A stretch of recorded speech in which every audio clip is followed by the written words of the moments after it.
Bonjour à tous et bienvenue pour ce tutoriel dans lequel je vais vous présenter une application de gestion de maintenance préventive que j'ai réalisée sous Excel. Donc, cette application permet de gérer la maintenance préventive de nos équipements, d'avoir une historique des interventions de maintenance préventive, d'avoir des indicateurs de notre activité de maintenance préventive, de gérer le personnel, de gérer nos équipements, d'avoir une fiche d'intervention, bilan de nos équipements, d'avoir il y a un manuel intégré dans l'application.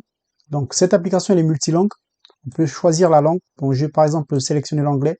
Si je valide, tout notre fichier s'est mis en anglais en fait. Donc, l'intégralité du fichier s'est mis en anglais, comme vous pouvez le constater. Tout se paramètre par rapport à la langue choisie. Donc, je vais le remettre en français afin de vous faire une présentation en français. Là, tout le fichier sera mis en français. Donc, on peut choisir la langue. Sachez éventuellement qu'on peut ajouter d'autres langues. Si votre langue n'est pas présente dans le fichier, on peut l'intégrer facilement, assez rapide, en moins de 2 heures, on peut l'intégrer pour que vous puissiez utiliser le fichier dans la langue de votre langue natale. On a un onglet qui nous permet de paramétrer notre application, donc de gérer l'ensemble des paramètres de notre application. On a une fiche dans laquelle on aura l'ensemble des applications que nous avons réalisées et qui sont disponibles sur notre plateforme en ligne. Donc ce fichier, il est téléchargeable. Le lien est dans la description. N'hésitez pas à télécharger le fichier et à le tester éventuellement. On peut générer des listes des OT, donc une liste d'heures de travail que l'on imprime, on remet un technicien, va sur le terrain à réaliser les opérations de maintenance préventive. Éventuellement, on a une fiche terrain dans laquelle les techniciens de maintenance pourront renseigner l'ensemble de l'activité de maintenance, donc renseigner le numéro de l'heure de travail et le bilan global de l'activité de maintenance. Nous avons aussi cette partie, donc ici, nous avons les formulaires. On peut avoir le formulaire de nos opérations de maintenance, donc qui nous permet de consulter notre historique de maintenance, l'historique des activités de maintenance préventive. On a un lien vers le tutoriel, donc vers ce tutoriel qui sera en ligne. Vous pourrez éventuellement regarder le tutoriel. Donc sachez éventuellement que le manuel aussi est multilangue. Ici, on a le bilan de nos OT, donc les OT à réaliser. Donc on a le nombre d'OT à réaliser aujourd'hui, donc aujourd'hui, dans la semaine, le mois, le trimestre, ainsi de suite, avec ici les OT en retard. Donc tout ce qui est en retard. Nous avons en dessous le bilan de l'activité des OT réalisés. Donc on sait que cette semaine on a réalisé 16 OT pour 101 heures. Ce mois on a réalisé 49 OT pour tant d'heures éventuellement. Au-dessus ici, nous avons deux boutons. Donc suivant qu'on soit sur un PC portable ou sur un grand écran, on peut éventuellement réduire ou agrandir notre application en fait. Donc cet accueil. Donc sans plus tarder, je vais vous présenter l'onglet de gestion du planning de maintenance préventive. Donc ici, dans cet onglet, ici, on visualise les informations de maintenance préventive. Donc, je vais vous présenter tout en détail. Donc, on a ces deux boutons-là qui permettent soit de masquer les informations, soit d'afficher les informations afin d'avoir une meilleure lisibilité et affichage sur notre écran, en fait. Donc ici, nous avons le site. Donc le site, en fait, c'est sur le même fichier, par exemple, on peut gérer le plan de maintenance de plusieurs villes, en fait, plusieurs sites. Par exemple, si on a un site à Paris, on a un site à Lyon, à Bordeaux, on peut sur le même fichier gérer le plan de maintenance de nos différents sites, en fait. Donc, tout en ayant ici des villes différentes. Donc ici, on a le site. Ici, on a le numéro de l'équipement.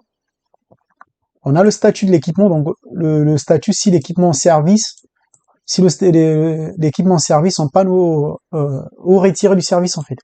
Ici, on a le descriptif de notre équipement.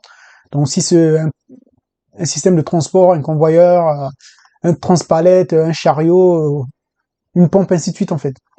Donc ici, on a le détail de notre opération de maintenance. Donc, si c'est une visite annuelle, semestrielle, ainsi de suite. Donc, l'information apparaît ici. Ici, nous avons le numéro d'heure de travail. Donc, le numéro d'heure de travail, ça se réincrémente automatiquement. Donc, si je clôture cet OT, le numéro d'heure de travail un nouvel ordre de travail va être généré et incrémenté de manière croissante. Ici, nous avons la date antérieure de réalisation de notre opération. Donc, la dernière fois que nous avons réalisé, par exemple, cette opération-là, c'était le 21 3e mois 2023. Donc, la prochaine fois qu'on va réaliser l'opération, ce sera le 20 3e mois 2024. Ici, nous avons la périodicité. Donc, si c'est annuel, on a une liste déroulante, on choisit annuel, semestriel, biannuel, ainsi de suite, en fait. Et sachez que l'ensemble de ces éléments se met à jour également par rapport à la langue choisie. Ici, nous avons le code du plan de maintenance. Donc, le code du plan de maintenance, C'est par exemple 1A pour annuel, SM pour semestriel, 4M pour 4 mois, ainsi de suite. Ici, nous avons la prochaine date de réalisation. Donc, comme je vous ai expliqué ici, on prend cette date, on ajoute la périodicité, on arrive à la prochaine date de réalisation. Ici, nous avons la plage de réalisation en fait de notre opération de maintenance. Donc, à minima ici, on devrait toujours avoir 1 pour que ça puisse se matérialiser ici en fait, pour qu'on puisse le constater ici. Donc là, un jour, ça apparaît ici en 1.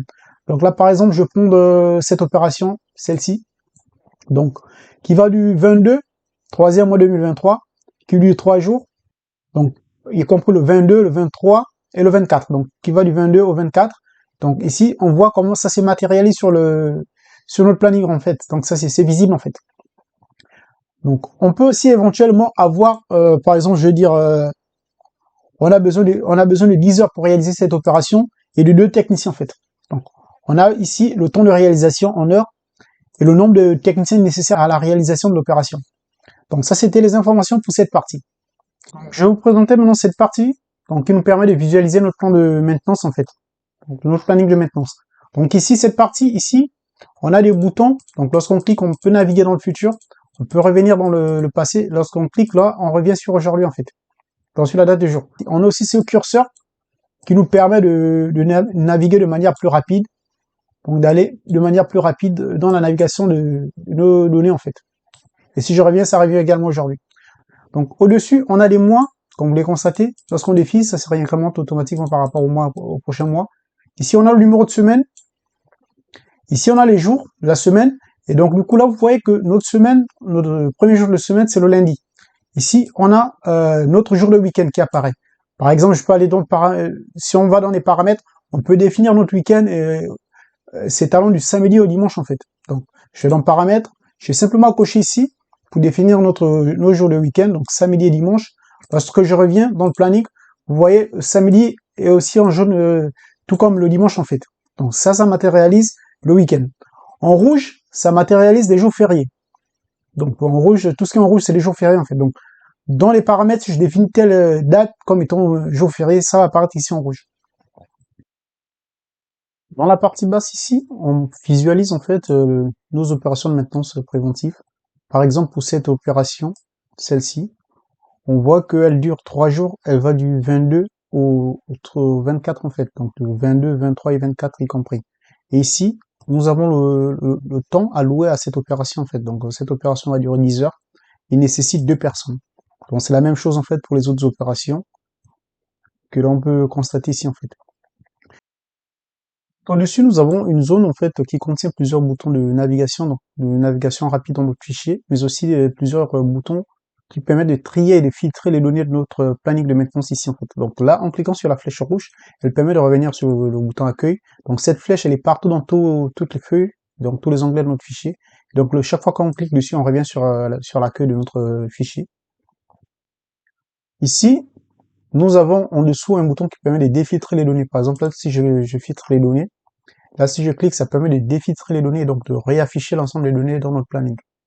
Ici, nous avons deux boutons qui permettent donc un trait croissant et un trait décroissant, donc qui va permettre de trier l'ensemble de nos données ici par rapport à la colonne, la date de réalisation en fait, donc de manière croissante et de manière décroissante l'ensemble de nos données ici en fait. Donc ici, nous avons un bouton qui permet d'afficher les opérations donc du jour en fait. Donc lorsqu'on clique, on a les opérations planifiées pour la date d'aujourd'hui. Donc aujourd'hui, nous sommes le 22.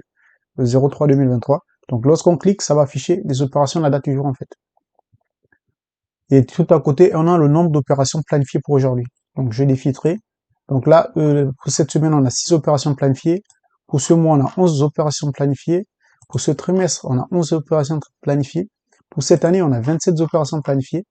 Tout en sachant qu'on peut rajouter plusieurs opérations ici. Et donc du coup, le nombre sera intégré automatiquement direct ici en fait. Et l'ensemble de ces données sera pris en compte dans le filtre. Donc là, ici, on peut afficher les opérations en retard par rapport dans la réalisation en fait. Donc les opérations en retard, c'est par rapport à la date du jour en fait. Donc c'est des opérations qu'on aurait dû réaliser hier, avant-hier ou une autre date, mais déjà passée en fait. Donc lorsqu'on clique, on arrive à afficher ces opérations et à visualiser ces opérations en fait. Ici, nous avons un bouton qui nous permet d'afficher un formulaire, donc un formulaire formulaire d'historique des opérations de maintenance. Donc je vais revenir tout à l'heure là-dessus afin de vous présenter ce formulaire. Ici, on a un bouton qui nous permet d'arriver à accéder de manière assez rapide à notre base de données historique. Donc lorsqu'on clôture les opérations de maintenance, elles sont enregistrées dans notre base de données historique en fait. Et donc du coup, c'est en partant de l'analyse de ces données historiques que l'on peut aboutir à générer des indicateurs. Ici, nous avons un bouton qui nous permet d'afficher notre base de données personnelle en fait. Donc lorsqu'on clique, on arrive sur notre base de données personnelle avec le personnel actif, le personnel non actif en fait. Donc actif, c'est le personnel qui est encore en service, et non actif, c'est le personnel qui a quitté l'entreprise, par exemple. Et en dessous, on accède à notre base de données des équipements avec l'ensemble de nos équipements. Et comme vous pouvez le constater, plusieurs données, donc les informations de l'équipement, le fabricant de l'équipement, le fournisseur, des pièces éventuellement, le service après-vente, la documentation technique. En dessous ici, là, on peut accéder par exemple à un dossier de rangement. Donc on peut créer un dossier de rangement dans lequel on range l'ensemble de la documentation de nos équipements. Donc lorsqu'on clique, on accède à notre dossier de rangement avec la documentation. On peut consulter la documentation de manière assez simple depuis ici. En dessous ici, nous avons un bouton qui nous permet d'accéder à nos indicateurs. Donc lorsqu'on clique, on a cette fiche d'indicateurs en fait, qui ici va contenir les indicateurs de la maintenance préventive en fait. Donc par exemple là nous sommes pour 2023. Au niveau des OT planifiés, en janvier, on a 2 OT planifiés pour tant d'heures. En mars, on a 24 OT planifiés pour tant d'heures, ainsi de suite en fait. Et au total ici, on a le nombre ici au final. On a le nombre total d'OT planifiés pour l'année et le nombre d'heures global en fait. Et sachez qu'ici, on peut changer l'année en fait. Là, au niveau du filtre ici, de la cellule jaune, on peut changer l'année et l'ensemble des données seraient paramètres par rapport à cette année choisie en fait. Donc ça, c'était pour les OT planifiés. En dessous, on a la synthèse en fait de ce qui est réalisé en fait. Donc ici, on a le nombre d'OT réalisés, le nombre d'heures réalisées. Ici, on a un pourcentage d'OT réalisé en fait par rapport à ce qui a été planifié en fait. Ici, on a un pourcentage de temps par rapport au temps planifié en fait, histoire de vérifier si on a dépassé ou si on a respecté le temps qui a été planifié pour chaque OT en fait. En dessous, on a une synthèse par trimestre. Donc ici, on a le premier trimestre, deuxième trimestre, ainsi de suite en fait. Donc par trimestre, on arrive à avoir la synthèse donc du nombre d'OT réalisés, mais aussi du nombre d'heures globales passées. Et ici, on arrive à avoir un dépassement entre le planifié et le réalisé en fait. Donc entre la maintenance planifiée et la maintenance réalisée. Ici, là, on arrive à voir l'écart si on a passé plus de temps ou pas en fait. Et donc en dessous, on a notre graphique qui nous permet de visualiser par mois le nombre d'OT réalisés. Donc en vert, on a le nombre d'OT planifiés, à côté, on a le nombre d'OT réalisés, en bleu, on a le nombre d'heures planifiées, et tout à côté, en rouge, on a le nombre d'heures réalisées en fait. Donc ça nous permet d'avoir la synthèse de notre activité de maintenance préventive. En dessous, on a un tableau qui nous permet d'avoir le bilan global de pointage des techniciens en fait. Donc on sait que pour tel technicien a passé tant d'heures de maintenance pour ce mois, ainsi de suite en fait. Et donc du coup, sur l'année, on peut suivre le nombre d'heures globales que chaque technicien aura passé en termes de réalisation de la maintenance préventive en fait, par exemple. Et donc du coup, sachez que cette fiche, cette fiche en fait, on peut de manière assez simple l'imprimer. Dans cette fiche, on a déjà défini un certain format, donc les données sont déjà là. Vous n'avez qu'à mettre à jour l'ensemble des données et à cliquer pour l'imprimer, et donc du coup avoir un bilan que l'on peut soit imprimer, soit envoyer par email, ainsi de suite. Donc ça, c'était pour cette fiche. Ici, nous avons une fiche, en fait, une fiche qui nous permet de suivre l'activité de maintenance sur le terrain, donc une fiche de pointage que les techniciens pourront imprimer, partir sur le terrain avec elle, donc je reviendrai tout à l'heure là-dessus sur cette fiche également. En dessous, on arrive à voir, lorsqu'on clique sur ce bouton, on arrive à accéder à une synthèse qui nous permet d'avoir pour chaque équipement, sur une plage de 11 ans, donc on peut soit définir, soit masquer certaines colonnes, mais sur une plage de 11 ans, on sait que pour tel équipement, on aura passé tant d'heures la première année, donc on a le nombre d'OT réalisé pour l'année, et on a le nombre d'heures de maintenance réalisées par année en fait également pour cet équipement en fait. Donc du coup on arrive à avoir la synthèse globale en fait continue. Et donc du coup ça nous permet de définir en fait, de savoir si notre maintenance est efficace ou pas, mais aussi de savoir en fait si on passe trop de temps là-dessus, et éventuellement, si on ne peut pas avoir une machine un peu plus performante, ainsi de suite, éventuellement, ou éventuellement mettre rebut la machine simplement, en fait. Donc ici, au total, dans cette colonne, on a la synthèse globale en heures pour cette machine, en fait. Et donc, du coup, on a plusieurs équipements, donc l'ensemble de nos équipements qui apparaîtront ici, en fait. Donc, on a simplement à venir, on clique sur le bouton mise à jour ici, et l'ensemble de nos données se remet à jour automatiquement, en fait. Ça prend un petit temps. Là, vous voyez, en moins de 8 secondes, l'ensemble de nos données ont été remises à jour, calculées par rapport aux données qui sont enregistrées dans notre base de données historique, en fait. À côté ici, on arrive au niveau de paramètres. Donc, lorsqu'on clique sur ce bouton, on arrive sur un autre paramètre, en fait. Donc, l'onglet paramètres que je vais présenter tout à l'heure également. Je vais maintenant vous présenter le processus de gestion des nozzletés. Donc, ici, on a nos nozzletés qui sont ici, en fait. Et donc, du coup, le but, en fait, c'est de pouvoir générer une liste OT. Donc, générer une liste OT, d'imprimer une fiche. Donc, on a cette fiche, en fait, fiche terrain, on imprime, on remet au technicien, et par rapport à l'OT, il va réaliser, en fait, des interventions de maintenance préventive, en fait. Et donc, lorsque des opérations sont réalisées, on peut les clôturer, en fait. Donc, on a simplement à clôturer, à cliquer sur l'une des cellules de cette colonne-là pour activer le formulaire de clôture des OT, en fait. Donc, soit cliquer sur l'une des cellules de cette colonne, soit cliquer sur l'une des cases ici matérialisant la date de réalisation, en fait, de notre opération, en fait.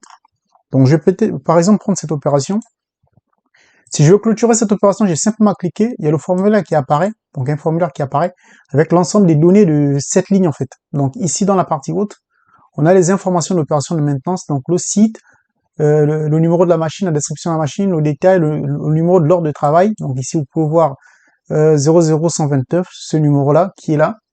Le code plan de maintenance, la périodicité, la date de début de réalisation, la durée, la date de fin de réalisation, le nombre de personnes, ainsi de suite, en fait. Et ici, dans la partie verte, c'est dans cette partie qu'on aura à renseigner les informations que le technicien aura complétées ici, en fait.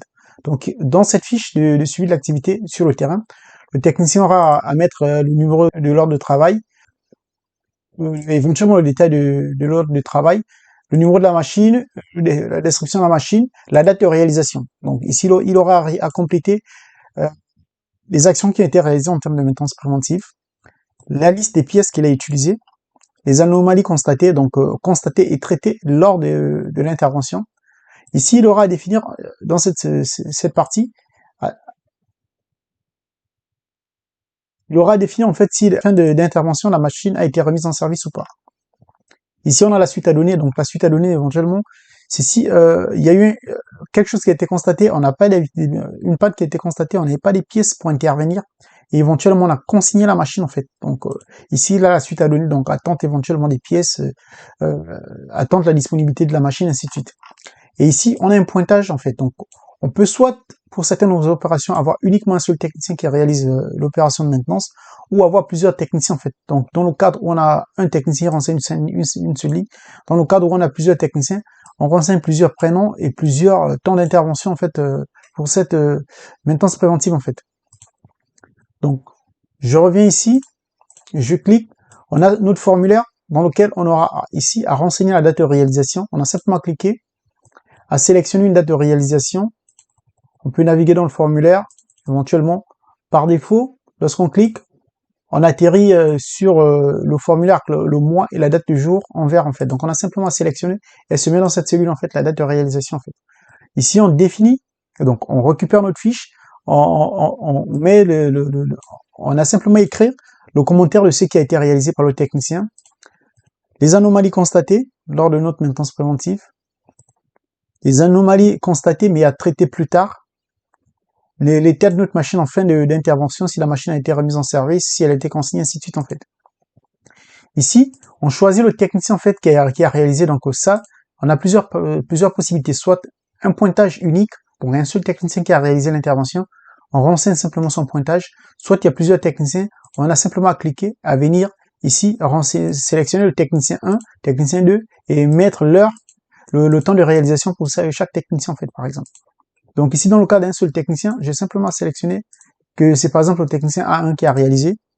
Il a effectué 2h45 par exemple. Donc 2h45 ici, c'est converti automatiquement en heure ici en dessous.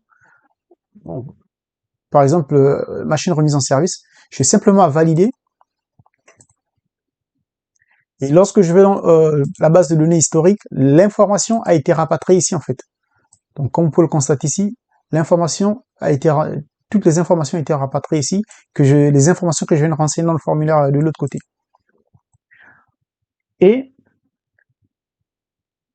lorsque je valide en fait également, par exemple, je remodifie. Ici, vous avez vu, tout à l'heure on était à 0,129, là on est passé à 0,130 en fait. Donc le numéro, l'OT, c'est réincrémente automatiquement lorsqu'on clôture notre heure de travail. Donc j'aurais testé devant vous, vous allez constater. Là, si je valide, ici, le prochain numéro sera 0,131 en fait, donc il va être réincrémenté. Donc notre machine a été remise en service, je valide. Vous voyez, automatiquement, on est passé à 0,131 en fait. Donc le numéro a été réincrémenté et notre numéro 130 a été renseigné dans notre base de données ici en fait, ici. Donc le numéro d'heure de travail en fait. Donc ça nous permet d'avoir une traçabilité donc sur la fiche d'intervention. Sur la fiche d'intervention terrain, les techniciens auront à renseigner le numéro d'heure de travail. Ces fiches peuvent être classées et organisées dans un classeur. Et par rapport au numéro d'heure de travail, ultérieurement, on peut rechercher une fiche en fait spécifique et vérifier certaines informations en fait si on veut reconsulter certaines informations. Donc ça, c'était pour la maintenance préventive en fait. Donc comment clôturer les ordres de travail de maintenance préventive. Donc soit on active le formulaire en cliquant ici, soit on active le même formulaire en le cliquant sur l'une des cellules matérialisant la date ou la plage de réalisation de notre maintenance préventive en fait. Donc ça c'était pour la clôture de l'OT. Petite précision, lorsqu'on clôture notre ordre de travail, il y a ces deux informations qui sont modifiées automatiquement en fait. Donc il y a le numéro d'ordre de travail qui est modifié comme je vous ai présenté tout à l'heure, mais aussi la date la date antérieure de réalisation qui est modifiée en fait. Donc lorsqu'on clôture, notre date de réalisation, lorsqu'on va valider, va devenir la date antérieure de réalisation en fait. Ce qui va nous permettre de recalculer la prochaine opération par rapport à cette date. Donc je vais prendre là un exemple. Si par exemple, à supposer que notre opération, on l'a réalisée le 21 février 2025 par exemple, on a renseigné notre commentaire,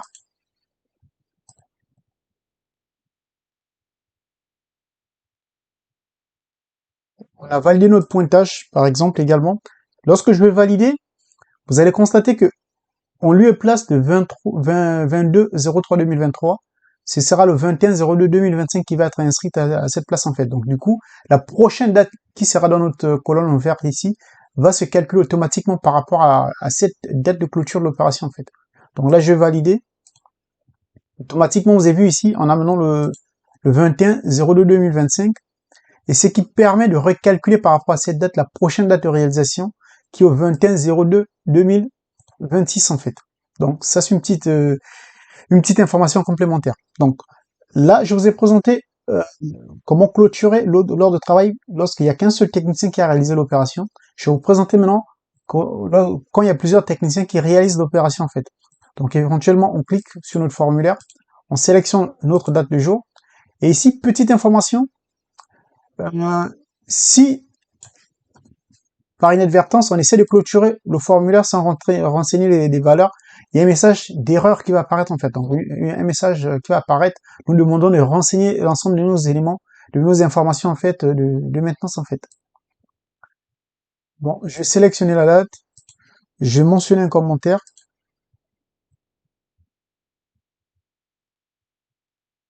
Et donc du coup, s'il y a plusieurs techniciens, on n'est pas dans le cadre où il y a qu'un seul technicien, on clique sur calculatrice ici, il y a un second formulaire qui apparaît. On va par exemple choisir que le premier technicien qui a réalisé, c'est le technicien A1, le deuxième A2, A5, A8. Le premier a par exemple fait 1h15, le deuxième 2h15, le troisième 3h15 et le quatrième 4h15. Donc ici, il y a déjà, c'est déjà paramétré, on peut renseigner maxi 10 techniciens en fait. Donc 10 techniciens, on va les renseigner ici et renseigner également leur pointage en fait pour l'opération de maintenance en fait. Et donc du coup, lorsque j'ai fini de renseigner les éléments, j'ai simplement à cliquer sur enregistrer. L'ensemble de ces données sont renvoyées sur ce premier formulaire. Et ici, vous voyez, il y a notre total de temps qui apparaît en fait. Et donc du coup, si je finis de renseigner l'ensemble de ces éléments du commentaire ici, renseigner l'ensemble du pointage ici, j'ai validé, ça apparaît ici, et j'ai simplement à cliquer sur enregistrer. Et là également, donc on a notre ordre de travail qui est modifié, notre date de réalisation qui est modifiée, comme je l'ai présenté précédemment. Mais si on va dans l'historique, on regarde notre dernière OT, donc le 133, que l'on vient de clôturer à l'instant. Vous voyez ici, on a notre premier technicien, on a son pointage qui est là, on a le deuxième, on a son pointage qui est là, on a le troisième, on a ce pointage qui est là, on a le quatrième, on a ce pointage qui est là, ainsi de suite en fait. Et ici, on a le total. Et ici, nous avons l'année en fait par rapport à, donc l'année de notre date de clôture de l'opération. Donc l'année, c'est une donnée qu'on va utiliser ultérieurement dans les indicateurs en fait pour pouvoir filtrer nos données d'indicateurs en fait. Bon, ça c'était pour la clôture d'OT avec plusieurs techniciens en fait. Donc c'est simple, on sélectionne, on valide, on clique sur notre formulaire, on renseigne nos différents techniciens, on valide également. On arrive ici, on revient ici, on définit, on sélectionne l'état de fin de clôture, on enregistre et le tour est joué. Et sur ce formulaire, petite précision, ici, vous avez un bouton qui permet d'accéder directement au tutoriel YouTube en fait, de ce fichier en fait. Donc je vais mettre ici en lien le tutoriel sur YouTube et je vais rattacher un lien directement au formulaire en fait. Donc lorsqu'on clique sur ce bouton, le formulaire, on arrive directement sur le tutoriel YouTube. Ça permettrait à certaines personnes, en cas de difficulté d'utilisation du fichier, d'avoir le visuel en fait de la vidéo du tutoriel directement rapidement également. Donc là, je viens de vous présenter notre formulaire de clôture des heures de travail. Et maintenant, je vais vous montrer en fait notre formulaire de consultation de l'historique en fait. Donc lorsqu'on clique sur ce bouton, on a notre formulaire qui apparaît qui nous permet de consulter notre historique des opérations de maintenance préventive que l'on a réalisé. Et donc du coup, il nous permet d'interroger notre base de données historique en fait, sans pour autant venir contrôler et jouer sur les filtres ici en fait. Donc on peut également aussi l'activer depuis ici notre formulaire historique. Donc on a notre formulaire historique qui apparaît. Ici dans la partie haute, on a des filtres. On peut soit sélectionner une date et visualiser l'ensemble des opérations qui ont été réalisées à la fameuse date en question. Lorsqu'on sélectionne l'une des opérations, il y a les informations qui sont rapatriées ici en fait. Donc on a les informations, ces informations ici, donc du planning qui sont rapatriées ici. Et tout en vert, ici en dessous, on a le bilan de l'activité en fait qui a été renseignée en fait. Bon, je vais par exemple prendre l'une des opérations qu'on vient de renseigner tout à l'heure. Bon, du coup, là, par exemple, pour cette opération, vous voyez ici, celle que j'ai complétée tout à l'heure avec 4 techniciens. Donc, du coup, on a la date de réalisation, l'action effectuée, l'anomalie constatée traitée éventuellement, l'anomalie à traiter plus tard, l'état de la machine en fin d'intervention. On a le nom du technicien 1, 2, et ainsi de suite, en fait, les différents techniciens qui ont réalisé l'opération, avec le temps global total, en fait. Et ici, ce numéro, c'est le numéro de ligne dans notre base de données historique dans lequel est renseigné les données de cette opération en fait. Donc ici, on peut jouer sur les filtres, on peut éventuellement sélectionner une date sur le filtre, ça apparaît également ici, consulter l'historique. On a ici d'autres données qui nous permettent de trier, donc trier par rapport à la date, par rapport au numéro de machine, ainsi de suite en fait, également. Donc dans la première partie, ici on a plusieurs filtres, on sélectionne simplement le filtre sur lequel on veut jouer. Là, j'ai par exemple pris le numéro. Ici, je viens maintenant dans la liste. Ici, j'ai le numéro des machines qui apparaît en fait. Donc là, j'ai pris le numéro machine. J'ai le numéro machine ici qui apparaît. Donc, je vais sélectionner par exemple cette date, cette machine autant pour moi. Et ici, j'ai l'ensemble des opérations qui ont été réalisées sur cette machine en fait. Ainsi de suite. Donc ça, c'était pour la partie formulaire. Donc, je vais vous présenter maintenant la partie paramètres de cette application en fait. Donc au niveau de la partie paramètres, dans la colonne A ici, au niveau de 5, le 5 c'est le nombre de jours de décalage de notre planning en fait. Donc je vous présente. Le 5 c'est le nombre de jours de décalage de notre planning, donc le nombre de jours qui apparaissent avant notre date de jour, avant la matérialisation de notre date de jour sur notre planning. Ça c'était pour le 5 en fait le décalage. Ici on a la possibilité de sélectionner les jours chômés en fait. Donc si j'ajoute vendredi dedans, si je retourne sur notre planning, vous voyez, il y a le vendredi également qui est mentionné, qui est surligné en jaune en fait. Donc ça, c'est nos jours de week-end. Je vais désactiver le vendredi, je retourne. Le vendredi est désactivé également. Donc samedi et dimanche, c'est uniquement nos jours de week-end. Ici, nous avons nos jours de congé. Donc les jours fériés en fait. Donc là, si je sélectionne les jours fériés, donc je rajoute les jours fériés lorsque je vais sur le planning, ils sont passés en rouge en fait. Vous voyez cette place, ils sont passés en rouge en fait. Donc ça matérialise les jours fériés sur notre planning en fait. Je vais les effacer. Si je retourne sur le planning, vous constatez, ils ont disparu. Après ici, nous avons notre premier jour de la semaine. Donc comme je vous ai présenté tout à l'heure sur notre planning, ici, parce qu'on a notre semaine commence le lundi en fait. Donc ce lundi, on peut le modifier éventuellement ici. Si je sélectionne, je décide que ma semaine commence le jeudi, si je valide, si je retourne sur notre planning, vous voyez ici, la matérialisation de notre semaine commence maintenant le jeudi en fait. Donc ici, je vais le remettre à lundi. Et ici, on a les statuts en fait de nos équipements. Donc les statuts de nos équipements qui sont dans cette liste déroulante en fait, les statuts équipements ici en fait. Donc si vous avez d'autres statuts à modifier, si vous voulez éventuellement modifier un statut ou rajouter un statut, c'est dans cette colonne qu'il faudra le faire en fait. Ici, on a nos différentes périodicités des équipements, donc journalier, semestriel, ainsi de suite en fait. On a nos codes qui vont apparaître de l'autre côté, ici. Ces fameux codes-là, qui sont de l'autre côté. Donc ça, c'était pour la partie maintenance, calcul de nos périodicités ici en fait. Donc ici, on a l'intitulé, on a la périodicité en jours, on a le détail, donc l'information descriptive, et on a le code en fait, code qui va apparaître de l'autre côté en fait. Et dans cette partie-ci, excusez-moi, dans cette partie-ci, on a notre fameux calcul des ordres de T en fait, donc l'incrémentation des ordres de T. Donc en français, on a ordre de travail, en anglais, on aura work order, par exemple WO ici, on lui place, et donc du coup, ça va se réincrémenter automatiquement chaque fois qu'on va valider, cliquer sur notre formulaire de clôture des ordres de travail en fait. Donc ici, on a notre liste déroulante. Donc les différentes listes déroulantes, c'est les différentes listes là en fait qui apparaissent ici pour le choix de l'année. Donc c'est à cet endroit qu'il faudra éventuellement compléter, modifier, ajouter d'autres dates si possible en fait. Et ici, on a notre préfixe S en fait. Donc le S, c'est notre préfixe qui sera au début de semaine en fait. Donc semaine 10, ainsi de suite. En anglais, on aura W pour week en fait. Donc éventuellement, si je viens ici, je mets W, je retourne de l'autre côté, ça la modifie automatiquement en fait. Donc je remets S pour le français. Ici on a le statut des techniciens en fait, donc actifs et non actifs.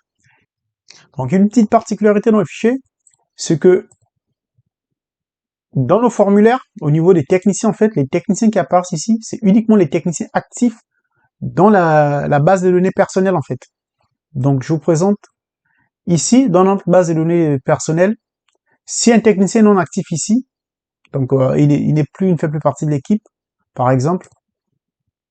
Dans notre base de données, ici, le technicien ne va plus apparaître dans la liste déroulante des techniciens, en fait, ici. Tout comme il n'apparaîtra plus dans nos différentes listes ici, en fait, de choix des techniciens. Donc ça, c'était pour la partie actif et non actif des techniciens ici, en fait. Et ici, on a notre statut de machine en fin d'intervention, éventuellement. Machine en service et non en service, on peut rajouter d'autres statuts éventuellement ici en dessous, en fait. Et ils apparaîtront automatiquement, ils seront pris en compte dans nos formulaires des saisies. Dans cette partie-ci, on a le calcul des indicateurs qui vont s'afficher sur notre page d'accueil ici, en fait, dans cette partie, en fait. Donc ces indicateurs sont calculés automatiquement ici en fait. Donc par rapport, il y a un jeu de calcul là-dedans qui permet de calculer le nombre d'OT, mais aussi par rapport à des conditions, différentes conditions, le temps total effectué en fait sur chaque plage en fait. Donc ça c'était pour cette partie. Donc là je vous ai présenté l'onglet paramètres de notre application. Donc du coup nous avons vu l'onglet planning, l'historique des interventions de maintenance. Donc, lorsqu'on valide sur notre formulaire ici, on clôture notre heure de travail, les données sont renseignées dans notre formulaire historique ici. Historique ici avec le détail global, donc l'ensemble des informations, le bilan de réalisation, donc les commentaires et ainsi de suite. En fait, toutes les informations sont rapatriées ici, mais également le pointage de chaque technicien. Un fichier dispose de deux bases de données historiques. Donc, il y a cette première base de données historique. Il y a une seconde base de données qui est remplie automatiquement. Donc, ces deux bases de données sont remplies automatiquement lorsqu'on clôture le formulaire de clôture des heures de travail, en fait. Donc, la première base de travail, elle va nous permettre de générer un certain nombre d'indicateurs et la seconde, un certain nombre d'indicateurs, en fait. Donc, on aurait pu générer tous les indicateurs à travers la première base, mais afin de nous permettre de calculer le temps de pointage de chaque technicien, on est obligé de générer une seconde base en fait, dans laquelle, ici, par exemple, pour ce temps de travail-là, par exemple, le 0133 que l'on a vu tout à l'heure, dans la première base, toutes les données seront renseignées sur la même ligne en fait. Alors que dans la seconde base, on aura pour chaque technicien, chaque technicien de maintenance, on aura une ligne spécifique en fait. Donc une ligne par technicien en fait. Donc les mêmes informations. Et ici, on aura les informations du technicien 1, technicien 2, technicien 3. Et donc du coup, ça va nous permettre de calculer nos fameux indicateurs qui sont dans cette partie basse en fait. Donc c'est grâce à cette petite astuce en fait, double tableau historique, que l'on arrive à calculer ces indicateurs. Donc là, je vous ai présenté la partie historique. Nous avons cette partie que je vous ai présentée tout à l'heure, dans laquelle on arrive à voir la synthèse par année, donc du nombre d'OT réalisés, mais aussi du temps d'intervention réalisé en fait. Donc on a simplement cliqué sur le bouton mise à jour, l'ensemble du tableau s'est mis à jour par rapport aux données qui sont renseignées dans nos bases de données historiques en fait. Donc ici nous avons notre indicateur que je vous ai présenté tout à l'heure.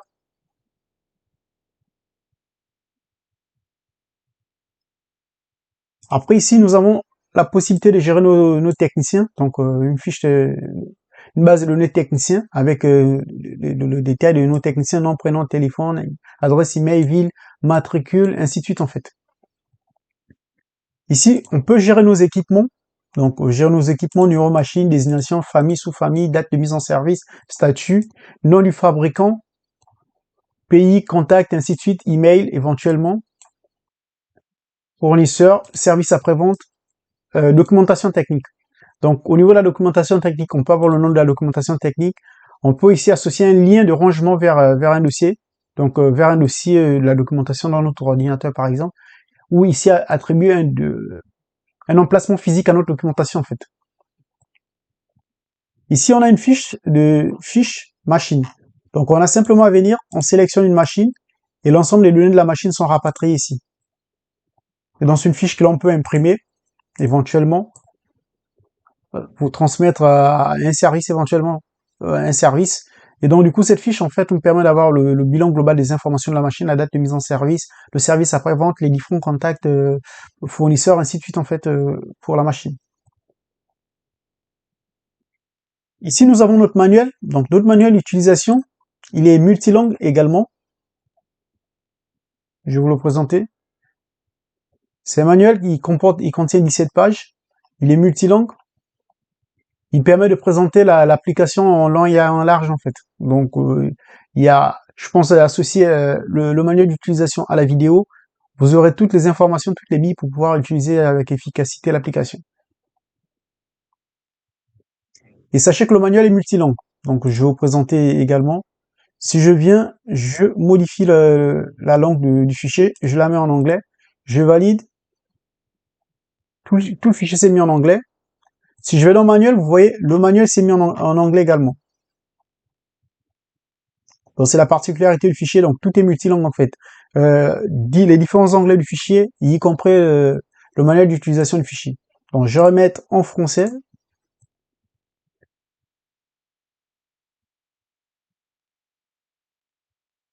Notre manuel d'utilisation s'est remis en français, comme pour le constater. Bon, ça c'était pour la partie manuel d'utilisation. Donc je vous ai présenté l'onglet langue tout à l'heure.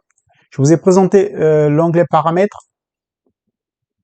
Ici, il y a notre onglet fichier du même créateur en fait. Donc ici, on aura la compilation de l'ensemble des fichiers que nous on a créés et qui sont disponibles sur notre plateforme en fait. Avec ici le nom du fichier, le détail du fichier, le lien vers le tutoriel YouTube. Donc lorsqu'on clique, on arrive sur notre chaîne YouTube, sur le tutoriel de l'application en question en fait. Donc là par exemple, c'est une application que l'on a réalisée concernant la gestion des plans d'action en fait. Donc c'est une application qui est disponible dans notre plateforme et qui permet de gérer de manière assez simple et efficace des plans d'action. Donc du coup ici, on a le lien vers vers le tutoriel, on a le lien vers notre plateforme de vente des fichiers en fait. Donc là, on a ce fichier, on a le détail visuel du fichier, également la description visuelle. Et donc du coup, tous nos fichiers vendus seront mis en vente sur cette plateforme. Et ici, nous avons ici la possibilité de générer une liste d'OT en fait. Donc du coup, le principe, c'est de rapatrier l'ensemble de ces données ici, qui sont ici, dans euh, notre fiche d'impression des listes d'ordre de travail en fait. Donc du coup, par exemple, je peux sélectionner que je veux les OT de 2023, par exemple. Je vais, j'imprime, j'ai ma liste qui apparaît avec uniquement les OT que j'ai sélectionnés en fait. Donc le fichier, il suffit de venir simplement ici, de cliquer sur mise à jour. Ça va récupérer l'ensemble de nos données qui sont dans la base de données Planning Maintenance. Ça va les rapatrier dans l'onglet impression liste ici. Et donc, du coup, on a juste à sélectionner, par exemple, 2023. Je veux juste au mois de mars. Je sélectionne le mois de mars. Je lance l'impression, j'imprime. Et les techniciens peuvent aller intervenir sur le terrain avec cette liste d'intervention, en fait. Donc, du coup, on associe cette liste d'intervention à notre fiche de suivi d'activité terrain. Et donc, du coup, les techniciens pourront aller intervenir de manière assez rapide avec ces éléments, en fait. Donc, ça, c'était pour la partie fiche impression liste, en fait. Et en dernier, on a notre fiche bilan activité que je vous ai présenté tout à l'heure, qui permet aux techniciens de compléter le bilan de l'activité de maintenance préventive qu'ils ont réalisé. C'est grâce aux données de notre fiche de bilan activité de maintenance préventive que l'on aura clôturé notre fiche, notre formulaire ici en fait, notre OT en fait. Donc par rapport aux données qui sont sur la fiche que l'on aura à renseigner ici, les différents commentaires, ainsi de suite. Donc je vous ai présenté l'application en ligne disponible. Il y a le lien en dessous. Il y a le tutoriel, le manuel qui sont disponibles éventuellement. Donc vous pouvez facilement prendre en main l'application, l'utiliser de manière assez efficace sans problème. Donc il y a un prochain volet, un prochain fichier qui sera réalisé, donc un complément de celui-ci, qui va intégrer la gestion des stocks en fait. Donc nous sommes en train de travailler là-dessus. Le fichier sera dans les jours, semaines à venir disponible également. Merci encore d'avoir regardé ce tutoriel et excellente journée à vous.